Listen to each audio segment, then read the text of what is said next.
Hey guys, and welcome back to my review of The Trial of Jim Gordon, the 9th episode of the 5th and very sadly final season of Gotham.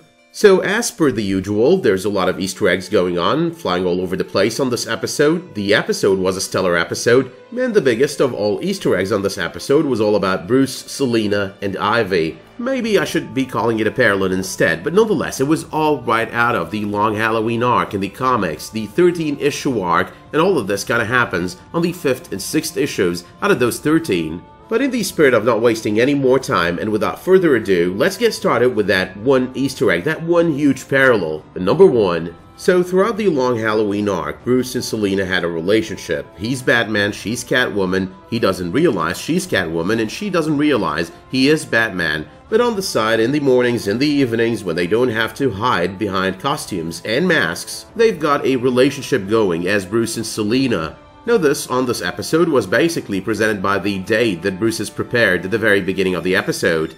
Number 2. Enter Poison Ivy. So on the pages of the same arc, we've got the criminal, Don Falcone, wanting to invest through Gotham Bank, and we've got Bruce Wayne on the board of Gotham Bank, and he's kind of stopping this investment. He's the only thing standing between Don Falcone and investing through the bank. Now this is a secondary arc throughout the Long Halloween because the main arc is about the Holiday Killer, but nonetheless throughout the secondary arc, we've got Carmine Falcone doing everything that he can in order to get this investment through, and one of these things is hiring Poison Ivy in order to get Bruce Wayne to actually let the investment through. That is when she actually uses her powers and her abilities in order to get him to believe that he's in love with her, and that she is the only one worthy of his love, and that she is the only one who cares about him. So it is basically what she did on this episode. But anyway, gonna circle back to all that Bruce, Ivy, and Selina stuff in a moment here, but let's move on to number 3 first and talk about the shooting of Jim Gordon. So Ivy's not only trying to gain control of Bruce Wayne, she's trying to gain control of a lot of people, and she's trying to eliminate other people. She does get control of Victor Zsasz using her abilities, and she uses him to eliminate Jim Gordon. And Zsasz does indeed do it. He does shoot Jim Gordon while he's in Penguin's base of operations, and that leads Jim Gordon into this Trial of Jim Gordon arc. Now, I seriously need to laugh a lot and talk a lot about that moment with, Victor Zsasz admitting that he's in love with Ivy. I can't stop saying it. Ivy, Ivy Pepper, Mrs. Ivy Pepper, Mrs. Ivy Pepper Zsasz. That just cracked me up. I mean, that's a different Victor Zsasz than the one we're used to. And that is the kind of comic book effect that, Poison Ivy has on people, but nonetheless, watching Victor Zsasz being this person, that was just hilarious. But number 4, and before I circle back to other issues in this episode, there is the comment by Lee at the very beginning of this episode. The entire sarcasm about Jim Gordon expecting her to stay home with Barbara, raising the child, while he goes cowboying around as usual. When did they ever agree to raise the child together, or raise the child together with Barbara? I have no clue. I mean, yeah, we know that there's a kiss that went down between Jim and Lee, but when was it that they actually agreed that this is gonna be a thing? The threesome that is Jim, Lee, and Barbara. But number 5, the shooting at Jim Gordon kind of put a halt to the plan of Barbara to skip town with both Ed and Oswald. Barbara seems extremely concerned about Jim. Barbara does obviously seem to care about Jim, and we know that she does care since the beginning of this season. She does want to prove to Jim that she's a better person than he thinks she is, and she's been doing that since the beginning of the season, and that was even before he knocked her up. Number 6, the fact that Lee Tompkins opens up to Alfred Pennyworth is kind of an Easter egg to the fact that he's the one closest to her on the pages of the comics. These two do have a relationship at some point on the pages of the comics. So glad the way the conversation went, they didn't lean in for a kiss by the end of the conversation, or otherwise that would have completely complicated things, especially with us being the final season. But number 7, I do like how the 8th episode, with everything related to Harvey and Jane Doe, kind of built up towards this episode. So pretty much by the end of last week's episode, we had Harvey admit that everything changed for him when he met Jim Gordon, when Jim Gordon came to town. So what we watch over here, Harvey's anger, all of that stuff, him wanting to avenge Jim Gordon, that's not just a cop thing, that's not just a partner thing, that's not just a friend thing, that's a lot more than that. That's Harvey Bullock feeling that he owes Jim a lot, owes Jim his life, the change in his life. Number 8, Barbara takes it seriously. When Harvey Bullock tells her, try to keep the peace in this city, she does take it seriously. She brings together all the gangs in the city, poisons one of the guys here, he falls to his death, and she basically threatens everyone. You've got 48 hours before the poison takes your life. If you want to survive, go back to your territories, send me your guns, play nice, and I'm gonna send you the antidote. Number 9. Poison Ivy's use of Bruce Wayne in order to advance her plans. That's pretty similar to her use of Bruce Wayne on the Long Halloween arc in order to advance Don Falcone's plans, one in which he approves the deal that Carmine Falcone wants to have with the Gotham Bank. My father taught me many things here. He taught me in this room. He taught me, keep your friends close, but your enemies closer.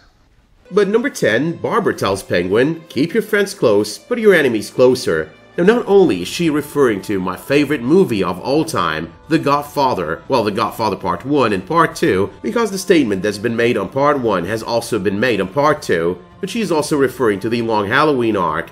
Now if you've read the Long Halloween arc and you're watching this video, you would know by now that it has been hugely inspired by none other than the 1972 and 1974 two parts to The Godfather. First two parts, definitely not the 1990 Part 3. So that right there was kind of a double reference, a reference to the movie and a reference to the arc influencing whatever Ivy is doing, who basically happens to be the major villain of this episode. Number 11. The trial of Jim Gordon itself was a major guilt trip. The trial as well does feel like a play on the very recent trial of Batman from the comics, but there is also the fact that you're going to see a changed Jim Gordon. The entire episode, the tone of the entire episode, gives you this vibe. You are going to be seeing a Jim Gordon who's kind of different. Not that he is going to try to play it safe, but also not that he is going to try to be the hero all the time in the fashion of act first, angrily, and all of that, and then think later. I think the entire message as well is you can't save everyone. So if you try to save everyone, you're going to save no one. And if you try to save whatever you can save, you're going to be able to save a lot more. But number 12, that's another Long Halloween bit. You know, Bruce fighting Selina, Selina fighting Bruce, Selina trying to wake Bruce up, get him out of Ivy's spell. That is exactly what happens in that arc. She tries to stop Ivy, she tries to stop Bruce from staying under that spell, and he keeps rejecting her, and he keeps fighting her.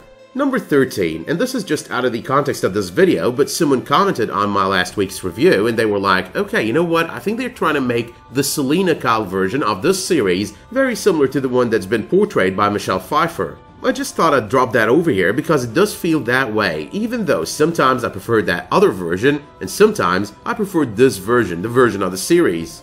Number 14. Now I know that Will is supposed to be dead, and I believe he's dead, but I also remember stating back when Will first appeared that he's an Easter egg to Duke Thomas from the comics. His name is Will Thomas, and he's an Easter egg to Duke Thomas, one of many incarnations of Robin in the comics, and the person who also went by the title, The Signal. Now we also know that this season is based in the majority on two arcs, No Man's Land arc on one hand and Zero Year on the other hand, and Duke Thomas did make his first appearance on none other than Zero Year. And he was one of the members of the family that did save Batman, or did save Bruce Wayne, after his fight with Dr. Death. Now considering on this episode that he's the one who actually kinda saved Jim Gordon, woke him up from this bad dream he was having, the trial of Jim Gordon, I think this is another Easter egg towards Duke Thomas from the comics. But number 15, Jim Gordon wakes up, can I ask you something? And we know that something was, will you marry me? And we know she said yes because time jump and 1 month later, they are basically getting married. So what does that mean for Gotham? Or more specifically, what does that mean for Barbara? Now the pretty obvious outcome, even though I did hope that Jim Gordon ends up being married to Barbara, is that Jim and Lee are forever a thing. They're gonna have to raise the kid together, or at least on weekends, but nonetheless Barbara is gonna be sharing custody. However though, there is the other alternative, that Barbara is gonna die before the end of this season, gonna die during labor, or gonna die right after that, and that's how Jim and Gordon are gonna get custody of the kid. They're gonna have to raise her, and they are gonna name her after her mother Barbara because of whatever happens to her at the very end that leads to her death. Number 16, Harvey officiating the wedding. That was amazing, it was really funny, and the moment he started saying this is going to be a short affair, you know, it's not going to be emotional and all of that, I knew it might end up being short, but it was going to be emotional, and he's the one who's going to be emotional, especially speaking about Jim Gordon. So he did get emotional for a moment there, but then he changed the topic right away. Did love as well the many callbacks to so many seasons, the happy ending of this episode. I mean, for once and for a change, we're actually having a happy ending. Number 17, with love in the air in this wedding setting, it did feel that the kiss between Bruce and Selina after the two said I do. You know, Jim and Lee, that felt very much like a reference to the very recent arc of the wedding of Batman and Catwoman. Interestingly enough as well, this is not the very first time that this arc out of the comics, the wedding of Batman and Catwoman, has been referenced on this season of Gotham. But finally though, number 18, Barbara is definitely not happy about the wedding of Jim Gordon and Lee Tompkins. Penguin is kinda fishing in murky waters, trying to make sure he makes the best benefit out of this, trying to get Barbara even more worked up than she already is. Now, I don't have any expectations as to how that will work out on future episodes, but I'm pretty sure that we're gonna get this kind of arc where Barbara kinda turns evil again, or gives the impression that she's turned evil again before she does something heroic that probably will lead to her death, and hence the custody of the baby going to Jim Gordon and Lee Tompkins. That being said though, my work here is done, so let me know in the comments what you thought of this episode of Gotham, and if there are any Easter eggs that I might not have mentioned over the course of this video. Let me know as well if you did like this video by dropping it a much appreciated like, and if that were to be the case, you can always subscribe and enable notifications for my future videos, community posts, and live streams. But until the next time you tune in for another one of my videos, thank you so much for tuning into this one, and have a great day.